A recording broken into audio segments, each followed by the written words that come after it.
Hello mga kapatid, nandito na naman po si Malo de los Santos para po magbigay ng reaction or opinion dito sa ginawa ni Ansing na panghingi ng sorry kay Daddy Frankie, ano?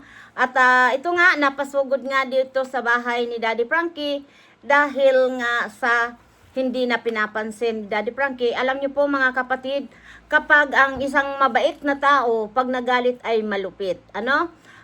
Ito nga si Ansing sumugod sa bahay ni Daddy Frankie at ito nga, umihingi na naman ng tawad. Alam mo talaga, ang masasabi ko lang po dito kay Aling Ansing ay napakahirap na pong pagkatiwalaan. Dahil pag once nasasira na po ang tiwala ng isang tao, kahit kailan po hindi na po yan maibabalik. Ano po? Sa pangyayari nga po at ako'y natatawa nga na naiinis, para hindi po tayo ma-stress, itawa na lang natin, di ba po? Dahil ako, natatawa ako sa reaction ni Daddy Frankie dahil never ko po yan na nakitang ganyan talaga siya nagalit. Ano? At ito nga, siyempre, pag once tayo po yung pasensya na napansin siya at napuno na ang salop, dapat na po kalusin. At dito nga si Ansing napasugod sa bahay ni Daddy Frankie at ito nga ang kanyang reaksyon na alos yung mata niya ay kakainin na si Daddy Frankie makatingin. Alam niyo ba yung tumingin ang isang tao, yung papayuko na ganyan, ay na humihingi ka ng pasensya o sorry sa isang tao. Alam niyo po, hindi ako naniniwalang sincere talaga yung paghingi mo ng tawad. Sa ngayon nga, di ba, marami ng mga pangako si Ansing, Daddy Frankie, mapalitan lang ang bubong ko. Hindi na ako hihingi. Kaya, maraming naantig na mga sponsor o napaniwala, kahit nga si Daddy Frankie, napaniwala niya. Kaya nga po mga kapatid, ito yung masasabi ko lang dito kay Ansing na parang ginagawa niya na lang na maging drama queen.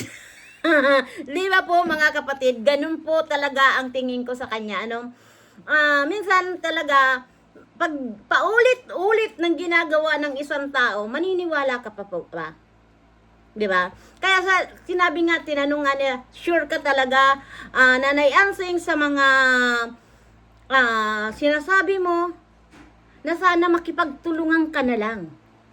Maghintay ka. Kung may matira, at magkano nga lang ang alo black, sabi nga ni Daddy Frankie, 12 pesos, 'di ba? Hindi na kailangan na ikaw ay kumuha pa. 'Di ba? Napakasakit sa mga yung pananalitabang, yung sasabihin na marami tayong nababasa kung ano-ano na against talaga kay Ansing, talagang galit na yung salitang magnanakaw, ang hirap po niyan talaga bigkasin. Ano? Kaya sana may papayo ko lang dito kay Ansing, kung na mapapanood mo ito Ansing, yung mga pangako, dapat mo po talagang gawin mismo sa iyong sarili. Huwag kang mangangako sa mga viewers, umingi ka ng patawad sa mga viewers. Madaling magpatawad, Ansing, pero makalimot, ang hirap talaga. Yung makalimutan, yung mga ginagawa mo, at igit sa lahat, sa totoo lang, para mo bang nagsalita ka kay Daddy Frankie na, o sige, balik ko na, ngawa ka na ngawa. Para bang, kalibel mo lang si Daddy Frankie. Ano?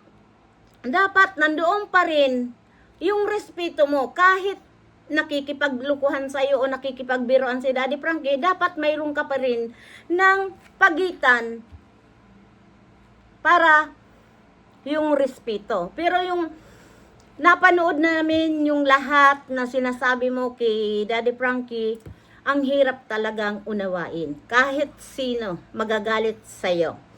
Ano? Kaya para sa akin, before na magsalita ka, isipin mong mabuti kung iyon ay tama o mali na sasabihin mo kay Daddy Frankie. Dahil alam nyo, maswerte kayo na kayo po ang isa sa mga natulungan, lalong-lalo ka na, Ansing. Dahil sa naawa sa'yo noon that time, ang mga sponsor, pero inabuso mo naman, di ba? Dapat isipin mo na nakakahiya. Isang bisis, dalawa, tatlong bisis, pang-apat ay yan ay kalabasan na. Totoo lang yan. Para sa akin, yung ginagawa mong pagsuri, paghingi ng sorry kay Daddy Frankie ay kadramahan na lang yan. Di ba? Ulitin mo yan. Dahil iyan na ang tumatak sa isip mo na isa ka rin na tinutulungan. Di ba? Kung mo tinutulungan si Oliver, kapatid mo, at ganun din kayo na kapatid. Hindi po, dahil hindi po kayo yung beneficiary. Pasalamat na lang talaga, Ansing. Maraming naawa sa yung mga sponsor, ano? At sa ngayon, mas higit na nagagalit sa iyo ang mga viewers, di ba? Kaya para sa akin, Ansing, yung pangako mo doon sa pagpunta mo kay Daddy Frankie para humingi ng tawad, ipakita mo yung sinseridad mo na ikaw ay pinagsisisihan mo yung ginawa mo at lalong-lalo na yung mga sinabi mo na ngawa-ngawa dahil hindi talaga po maganda. At igit sa lahat, hindi mo kalibel si Daddy Frankie. Kailangan nandoon pa rin yung respeto, Aling Ansing or Nanay Ansing. Dahil napakaganda sa isang tao yung respetuhin mo ang sarili mo para mayroon kang respeto sa ibang tao. Ginawa mo sa totoo lang po mga kapatid, kahit siguro o asawa ko or ano, hindi ko masabi na tumigil ka na, ngawa ka na ngawa. Di ba? Kaya alam niyo po mga kapatid, minsan, inuunawa, lawakan ng pangunawa dahil tayo po, sa totoo lang, tayo ay tumutulong na sa mga nangangailangan. Nandito tayo yung tinatawag na charity, di ba po? Kaya, minsan, ang hirap din po talaga magbigkas ng hindi maganda. Gaya nga sa marami talaga ang nababasa ko na si Ansing magnanakaw, malikot ang kamay, lahat na po. Abusado, si Avatar. Ang hirap po, sa totoo lang. Pero yun ay opinion ng mga viewers na talagang inis na inis sa'yo sa ginawa mo talagang sasabi na hindi maganda talagang salita, ano? At siguro naman ang asawa ni Daddy Frankie, hindi sinasabihan si Daddy Frankie na ay ikaw Han, ngawa ka na ngawa. Dahil hindi maganda talaga pong salita yung ngawa ng ngawa, di ba? Ay si Daddy Frankie pa. No, napakabait na tao. Kaya sabi ko nga, ang mabait na tao kung magalit ay malupit. Kaya nung hindi na pinapansin nga po mga kapatid si Nanay Ansing, talagang napasugod sa bahay ni Daddy Frankie, di ba? Kaya para sa akin, Nanay Ansing, kaunting pino bago magsalita ay pag-isipan mo muna ng ilang bisis para hindi ka maka-offend ng tao, di ba? Dahil ang mga viewers natin, mga Nanay Ansing, sa totoo lang sabi nila, kung isasama ka pa sa vlog ni Daddy Frankie, hindi na sila manonood dahil busit na busit talaga sila sa iyo. 'Di ba? Kapag daw ay pinatuloy ni Daddy Frankie ang bahay, huwag ka nang isasali sa vlog. Si Kuya Oliver na lang at si Kuya DJ. Mas maganda pa para ma-update ang bahay ni Oliver. At huwag ka nang makikialam at huwag ka nang sausaw ng sausaw dahil hindi naman talaga maganda na nandiyan ka, Daddy Frankie, kung ano-ano na para bang pinakikita mo talaga yung inggit, di ba? Kasi, pwede naman tayong mainggit na yung palihim, di ba po? At magsikap para matupad mo ang pangarap mo. O kaya kung gusto mo rin magumanda ang bahay mo. Di ba? Natulungan ka na, wala nang tuluan yung bahay mo. Di unti-unti nyo, pagsikapan mag-asawa, hindi iasa sa ibang tao. Dahil talaga sa totoo lang si Oliver lang talaga ang beneficiary.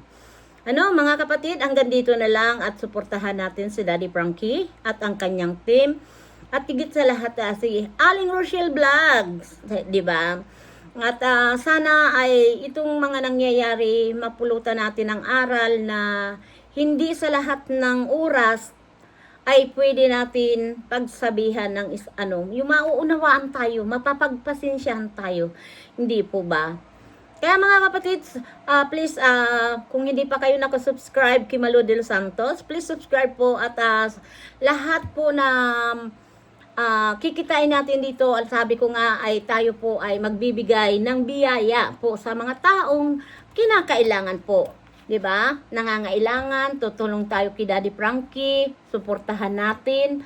'Yun po ang napakahalaga po na tayo po ay nandyan yung damdamin natin. Wag po tayong masyadong magalit pag may mga ganito. Pasensyahan na lang natin para hindi po tayo magkasala. Ano po? Hanggang dito na lang. Happy Sunday po sa inyong lahat. God bless you. We love you so much mga kapatid. Bye-bye. See you my next vlog. Bye-bye po. Mwah.